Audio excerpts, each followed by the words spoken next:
Hospital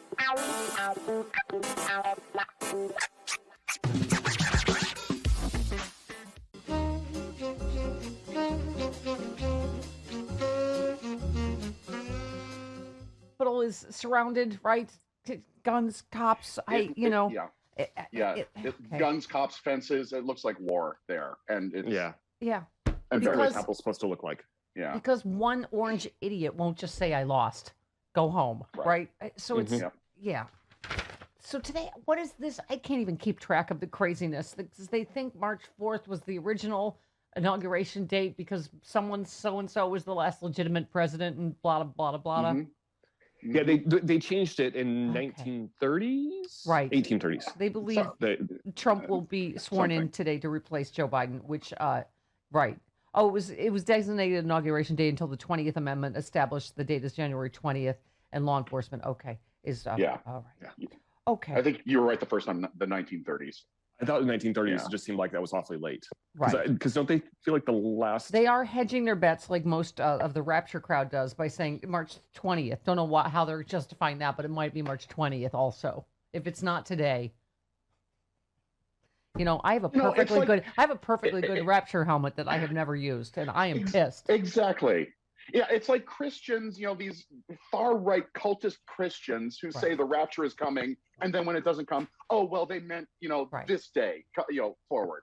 It was based on the lunar calendar, and it was hard to track. After Michigan, it's how cults operate. After Michigan and after, January 6th, I can see why they would take it seriously. Department of Homeland Security, FBI, sent an intelligence bulletin to state and local agencies. This was yesterday.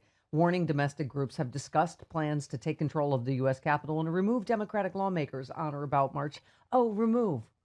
What does that mean? Like take for a ride to the country, to Disneyland? What does that Does that involve zip tie guy? The bulletin titled Domestic Violent Extremists were emboldened by the January 6th attack and therefore pose a higher overall threat. What do Malcolm Nance and others keep telling us? This is not over. This is ongoing. Yeah. We are in an ongoing coup.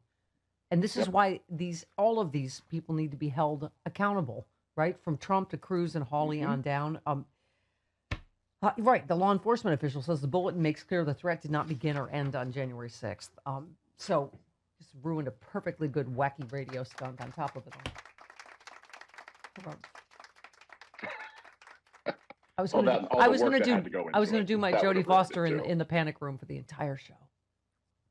There should be a flashlight.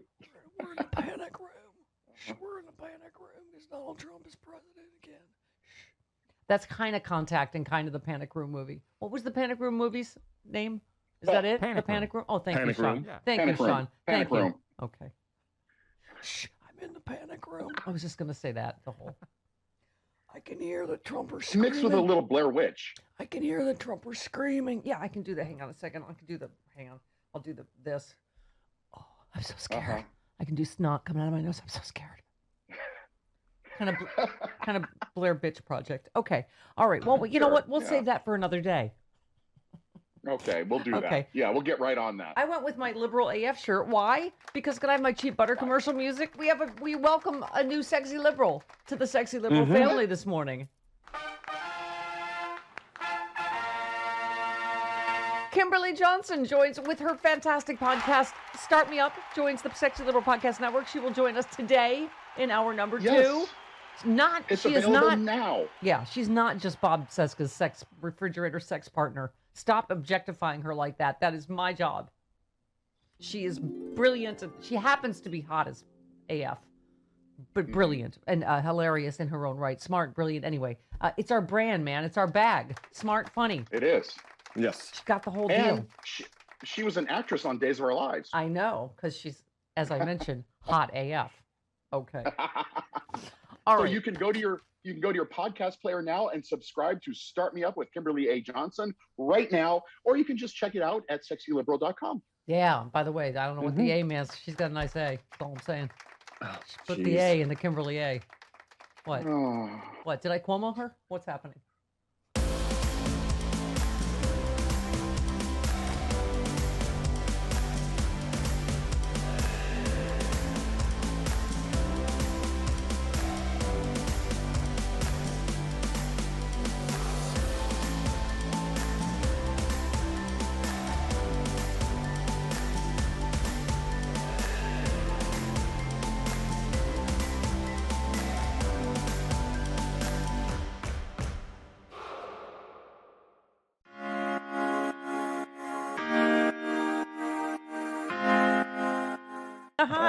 Hi. Everything's Good fine. morning, everyone. Hi. Good morning. How are you?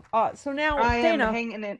Yeah. I think that was a rhetorical question. Yes, continue, please, Stephanie. Yes, I'll let you Dana. know how I am next week sometime. Okay. Dana. Stephanie, you look like you're in the KKK. Don't do that. Okay. Pardon me. Oh, Sorry. boy. That was an impression of someone at CPAC. Okay. Hey, Yes. Hey. Okay. Yeah. Dana. Okay. Yeah. Hey. Thank you for your tweet. You said hats off to all the Texas businesses posting that masks are still required to enter their establishment. Hats off to the pharmacy that told Rick DeSantis to shove it, that they're going to vaccinate all teachers and not only teachers over 50. Yeah. We can do this, right? You know, it just, you know, we have Joe Biden. President Biden yesterday. Still matters. I carry a card with me. I don't have it. I put it on my desk. As of yesterday, we had lost 511,874 Americans. We're going to lose thousands more. This will not occur. We'll not have everybody vaccinated until sometime in the summer. We have the vaccine to do it. Getting a shot in someone's arm and getting a second shot, you're going to take time.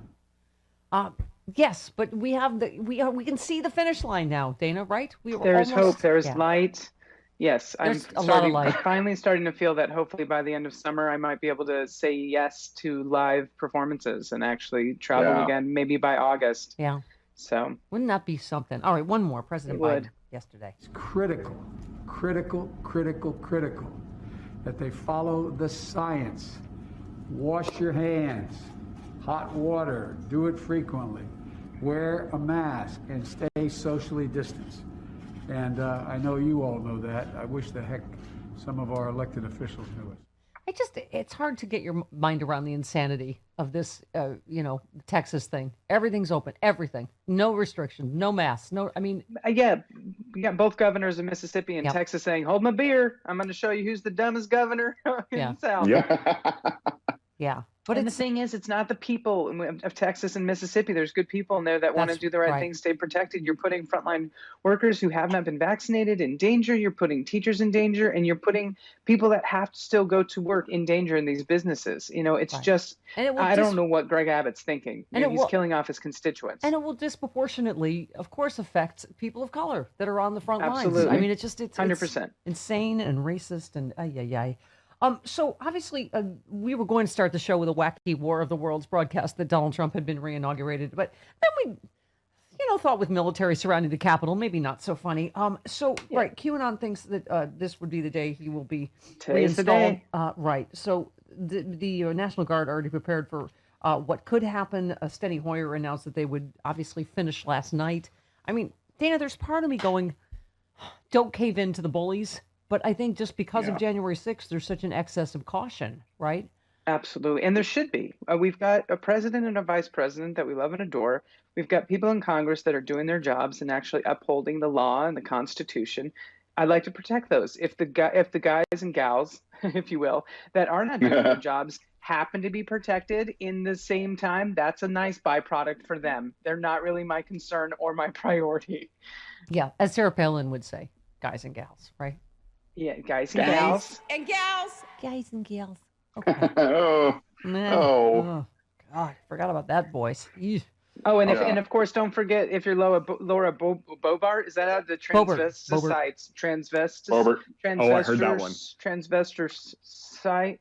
Wait, what did she say? She just made up a word. She was trying to say transgender, could not think of it, and made up a horrible word talking about how the LGBTQ community, gays, lesbians, transvestites are really they want more rights, not equal rights, but more rights, because the Constitution set up equality, that all men were created equal. She's a real moron. And just hearing her speak is painful. She just gets jealous that QAnon Betty gets more attention than QAnon Veronica. And because what I was saying, I've been saying this for, weeks now, Dana, they are not leaders. They're performance artists. Absolutely. What was this? Okay. I don't even know what she was doing. A number of Republicans finally crossed the aisle yesterday to side with Democrats after Representative Marjorie Taylor Greene forced a third vote on adjourning the U.S. House of Representatives. She called for the House to be adjourned, forcing members to return to the chamber to cast votes for the third time in the span of several days. Republicans were getting ticked off at the repeated stunts. She's increasingly irritating folks in her own conference, someone said, which of course she's fine with doing. She doesn't care. She said, I rise today to inform Democrats the radical path you're taking will cause you to lose in 2022. Also says the COVID relief bill is shameful and the Democrats' hate police bill puts police on Biden's hit list. So it's a stunt to try to adjourn the whole House. Like, it's, since she's been taken off committees, like you always say, Chris, she's just there to own the libs, I guess. She's just there to... That's it. That's it. I think there's a lot of Republicans right now are fed up with people like Russian Ron Johnson, where they're like, he's going to say what he's going to say. I'm not backing that up. I don't even understand what's coming out of his mouth these days. Like, they're just letting them fly by themselves out there and just sort of trying to do their job. But even they know that they're trying to muck this up. I love funny women, full of wit and wordplay. A dirty sketch or a spoon. Welcome to Touching Your Inner Goddess. I'm attracted by support QAnon. Did you hear my speech? Raise a glass to freedom.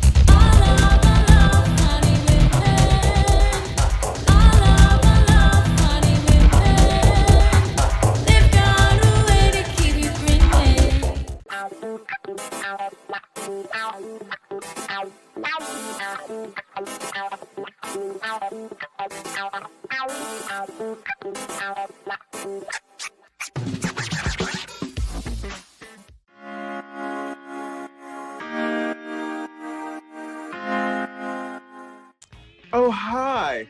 That Carly Fiorina joke was pretty funny. That's funny. Yeah, Karen in Chicago. We have the funniest, smartest girls in class. Okay. Malcolm, I got to say, first of all, holy cow, as Joe Biden would say, this is a BFD, what he just did yesterday. You tweeted, resistance to vaccinated, the Department of Defense, simple solution. Have the Secretary of Defense say, I'm ordering you all to be vaccinated to protect the health of the armed forces. Don't want it, get out, goodbye. Thank you. I've got no time. I mean, what he just did yesterday, as he said, was a wartime effort. Take a listen. I've always said this is a wartime effort, and every action has been on the table, including putting together breakthrough approaches. And today, we're announcing a major step forward. Two of the largest healthcare and pharmaceutical companies in the world that are usually competitors are working together on the vaccine. Johnson & Johnson and Merck will work together to expand the production of Johnson & Johnson's vaccine. I almost would venture to say, Malcolm, it's like the art of the deal. To get two competitors to work together, use the Defense Production Act, President Biden. This is the type of collaboration between companies we saw in World War II. Thank you, sir. We also invoked the Defense Production Act to equip two Merck facilities to the standards necessary to safely manufacture the J&J vaccine.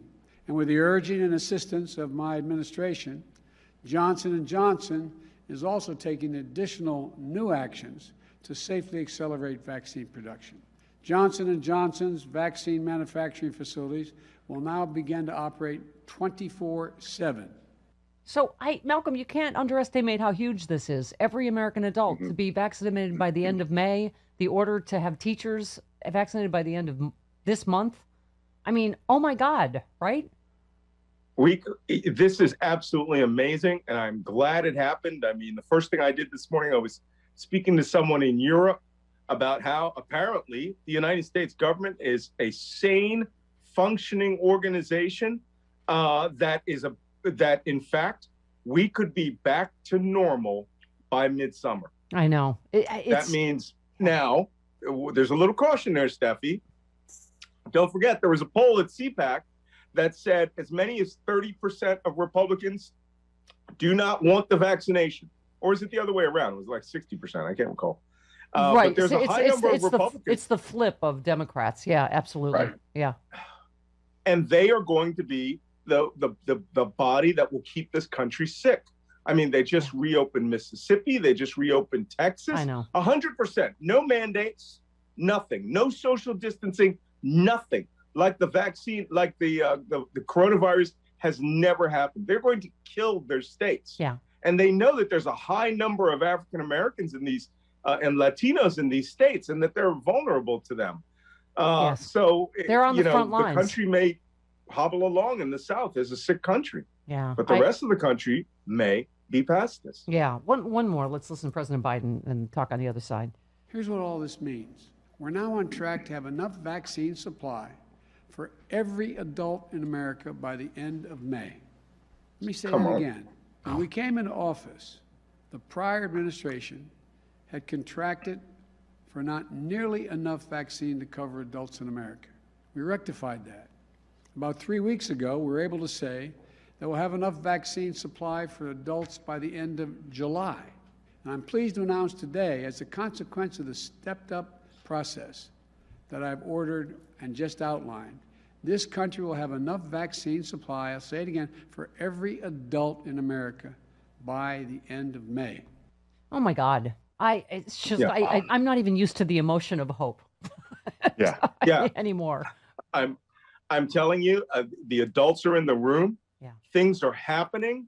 And, this is where let's go into politics, because it's no fun if we're just talking about the health of the nation. Yeah. We're not, you're not the happy clappy guy. Let's get into shouty McShoutface. I am happy clappy on this subject. I think it's awesome. Yeah. America will not die slowly as a sick nation. There's still going to be pockets. There's going to be Texas. And, I think that once most people are vaccinated and we find that states like Texas and Mississippi are starting to fail because their Republican governors are taking no precautions, most rational states can start putting travel restrictions on them. Yeah. It's as simple as that. But what we need to do is we need to heal the country. And the Republicans are deathly afraid of it. And I suspect cynically that the Republicans are trying to open these states up so that they can claim they are ahead of the wave of cures with coronavirus. And they can say that they opened their state up and that Biden's coronavirus vaccination program had nothing to do with it. And they're just that mean-spirited kind of people that they will claim victory for this and attribute it all to Donald Trump. Well, it's Biden, disgraceful. But Biden has a 61% approval rating before this announcement and before the COVID Relief Act kicks in. I mean, anyway, I know you and I would... Wait till we're all in restaurants this summer and see what the approval rating will be. Malcolm, I know you and I would have been happy just to have an American president again and not a Russian asset. So the Biden administration yesterday announced punitive sanctions on senior Russian government figures over the poisoning of Navalny and reiterated the demand that Navalny be released from detention. The sanctions block access to financial or other assets in the U.S. for 7 top figures close to Putin. I mean, America's back, part 6,000, right? Yeah. And in fact, those sanctions are actually related to several incidents. They start off with the poisoning of Navalny and putting him in prison. They also note that they are for the threat to U.S. service members, to bounties to kill U.S. service members in Afghanistan, and are also related to the SolarWinds hacking of the 9 government agencies and the 100 businesses, and the hacking of the election in 2016. So these are personal sanctions too, by the way. Right. They're taking them, the Nostradamus route. Go after their money. Yeah. Take their money, make it personal. And, another thing we need to do, the United States needs to be a signatory on the Global Magnitsky Act. That's the act that Bill Browder, named after his lawyer, where nations band together to seize the assets that the Russians got from illicit gains. And they have it throughout the European Union, and the United States should become a signatory on that, which means you can take their cars, airplanes, as soon as they land in the country. Yep. Malcolm, let me get your take on a couple other things before we get to the Capitol, to the hearings yesterday and today, is MBS and punishing him directly in that whole, as you well know, as a terrorism analyst, Middle East expert, all of that. It's not easy in the Middle East, is it? It's a complicated picture. But, I would like to see MBS more personally, punished. But what do you think of what's happened so far? Well, I just find it absolutely fascinating how we had on the horseshoe left going after Joe Biden for not being able to punish the guy personally, right? Right. It would be nice, but let me explain something to you about the Middle East and its money. I lived there for 10 years in the Beverly Hills in the Middle East, Abu Dhabi. These people aren't billionaires. they're like quadrillionaires. Yeah. Every dollar of that oil money, that doesn't belong to the government of Saudi Arabia. The government of Saudi Arabia is whoever is king of Saudi Arabia. So they just call themselves billionaires out of modesty. But that money is their money. And the thing that hurts them the most is not putting a personal sanction on them, because you can't. We have very deep ties to Saudi Arabia. We have defense ties to Saudi Arabia. Some sort of weird thing is happening in the Middle East that, believe it or not, started under Jared Kushner, where Israel and the Gulf states are starting to make some rapprochement. These are things that are very delicate. And unless we want to destabilize them and have a Saudi Arabia run by ISIS, sometimes we have to do diplomacy. But it's been made pretty clear to the Saudis that there will be none of this ever again. And in fact, the one thing that I would demand is that the government of Saudi Arabia assist the government of Turkey in finding the remains of his body, which they mulched, literally. Ugh. And, they say that it was an asset. The Turks probably have it. Yeah. But that would be the sort of pressure that Saudi Arabia would not like, is that they would have to bury this guy in Mecca and have to account for the fact that he was murdered all over again. This thing's never going to be done. Yeah. Just because we outlined the intelligence showing it, the Saudis are now tainted. They know it. And another thing, they know this president cannot be bought, or his family cannot be bought. I love funny women, full of wit and wordplay, a dirty sketch or a spoon. Welcome to Touching Your Inner Goddess. I'm attracted by support QAnon. Did you hear my speech? Raise a glass to freedom.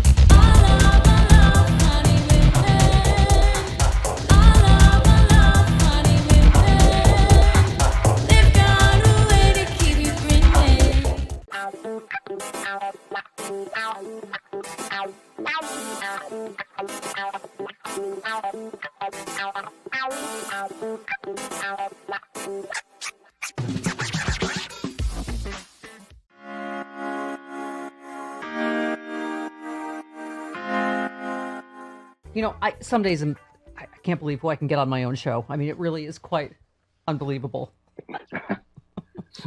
In his first appearances, Representative Mondaire Jones tweeted, "I am humbled by the trust voters in Westchester and Rockland have placed in me. He could have been my congressman when I lived in Westchester. Yep. Grateful for the opportunity to serve the community that raised me, the community that just sent an openly gay black guy who grew up in Section 8 housing and on food stamps to Congress. He's 33 years old, raised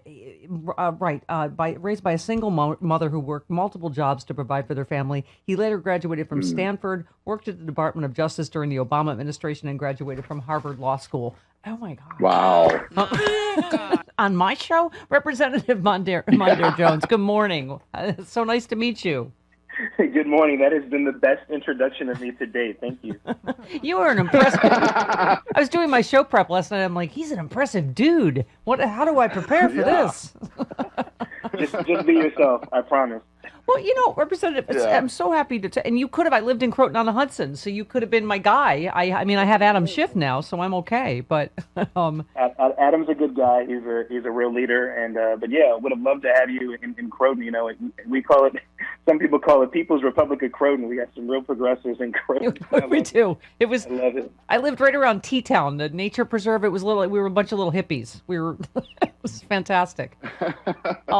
So, Representative, I'm so happy to talk to you and just talk about your background, because we were talking about this Ron Johnson stunt that forcing these poor clerks to read the bill till 2 a.m. to delay.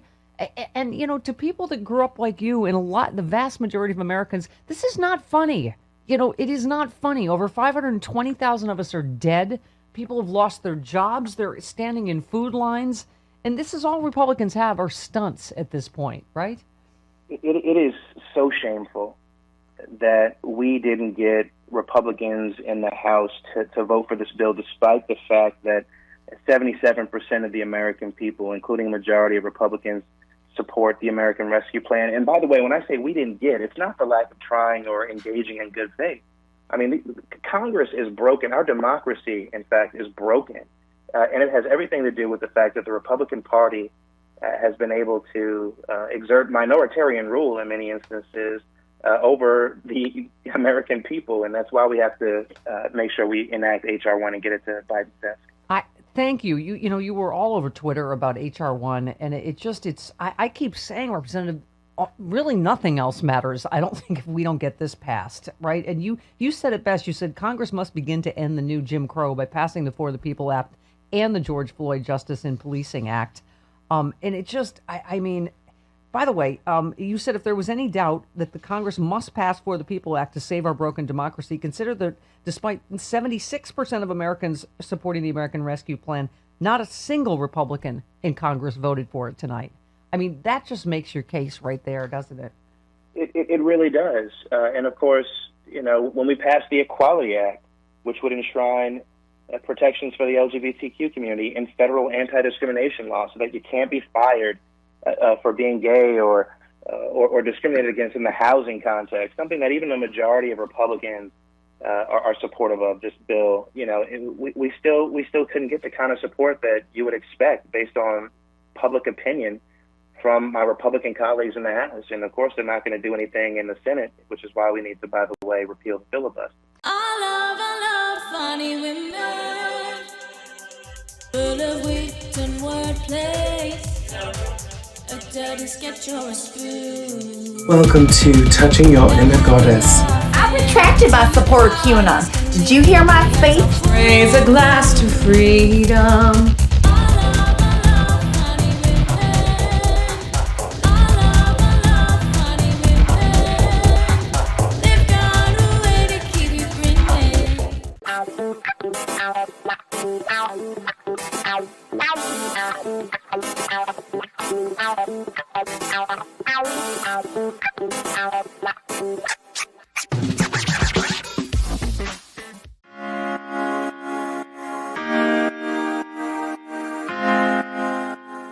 For the #1 cable news network, MSNBC. Yep. Very exciting. You did it. Dr. Redloner, that must really make you happy that more people are listening to facts and truth, regardless of your partisan bent. Yeah, it's actually, I really like that network. I like they have great anchors, very smart anchors, and across the board from morning to night, and it's a pleasure to work with them. These are anchors who can spontaneously have a conversation with someone that doesn't look fake. It doesn't look like it's read off a teleprompter. So they're good people. And almost everybody I like watches MSNBC. So it's fun to be with them. Yeah. Yeah. Well, I mean, just that science is back and facts. And even you said, and for God's sakes, you're Dr. Doom. You said, I had high hopes for Biden-Harris taking on COVID, but they're exceeding expectations. Pledge to vaccinate all teachers by the end of March. Massive increase in vaccine production. Wow. You don't say "wow" very often. I'm guessing that you learn in medical. You learn in medical. Kind of. Yeah, you learn in medical school not to say "wow" no matter what the patient's diagnosis. Just don't say "wow." I missed that class. No, I was saying, Doc, yesterday, I'm not used to this feeling of optimism and hope. I mean, I was really like this. Merck getting two competitors to work together, Merck and Johnson, using the Defense Production Act, and that we all could be vaccinated by the end of May is pretty astounding, isn't it? It's actually amazing, and as optimistic as somebody might be, nobody really thought that we'd hear that by the end of May that 70 to 90% of all American adults would be vaccinated, which is it's quite fantastic, and it happened because somebody took action. Yeah. They recognized the power of the Defense Production Act, and they used it to incentivize this collaboration between two fierce competitors, not just, mild competitors. These are organizations that really were at each other tooth and nail competing for business. And here they are now with Merck using its factories to manufacture J&J's vaccine. Amazing. And Doc, it's having real world effects on real people already. I told the story yesterday. You were so sweet. You held my hand through this whole agonizing decision that millions of us make. with my 98-year-old mom with Alzheimer's that I hadn't seen in a year in a nursing home. And I risked it and went back at Christmas, and I got COVID on the way back. Yep. My sister just got to see my mother for the first time in months and months because she's been vaccinated, and my mother's been vaccinated. And, she and her nursing home is shut down because of the number of deaths and what do you call it? And, but they made a compassionate exception because of my mother's age and her decline because of not seeing family or whatever, in her condition. So, like you say, and my other sister will be able to see her because she's been vaccinated. I mean, again, real world effects. Like we could actually, I think you were a little doomier than May. You said, I'm cautiously optimistic if we get enough folks vaccinated and continue mass distancing, hygiene, etc., we may outfox the coronavirus variants and enjoy a somewhat normal Thanksgiving. Don't give up and get the vaccine as soon as you can. So you're not necessarily saying summer normal. You're right. The biggest hurdle next is going to be vaccine hesitancy, right? Is people it being available and people not getting vaccinated. There's hesitancy, and it's not clear where that's going to go and how we're going to get people around their biases with respect to the vaccine. And actually, people have ideas. They should kind of voice them. I mean, part of the problem is that there was a large anti-vax movement before the pandemic of people resisting any kind of vaccine, including childhood vaccines, measles, and so on, for completely debunked reasons. And now we have it exacerbated because the web has gone crazy, providing conspiracy theories and false information and really frightening people. But the other thing, Stephanie, it's important to recognize that for Black Americans, there is a history of unbelievable medical maltreatment by the U.S. government, something called the Tuskegee experiments, where they took a group of African-American men with syphilis and deliberately did not treat them for decades. They told them they're going to be treated, but they did not. They told them there was going to be free medical care, and there sort of was, except that they didn't treat their syphilis. And they did that as an experiment to see what the natural history of syphilis would be. An outrageous, unethical, racist, horrible thing that was perpetrated by the U.S. government. So now comes the U.S. government, just to shorten the time frame, and says, okay, you could trust us. We're going to give you this vaccine to prevent pandemic. Yeah. Well, a lot of people don't trust the federal government, and for good reason. And this is something we're going to have to get around in a variety of different ways, but we have to deal with it. Yeah.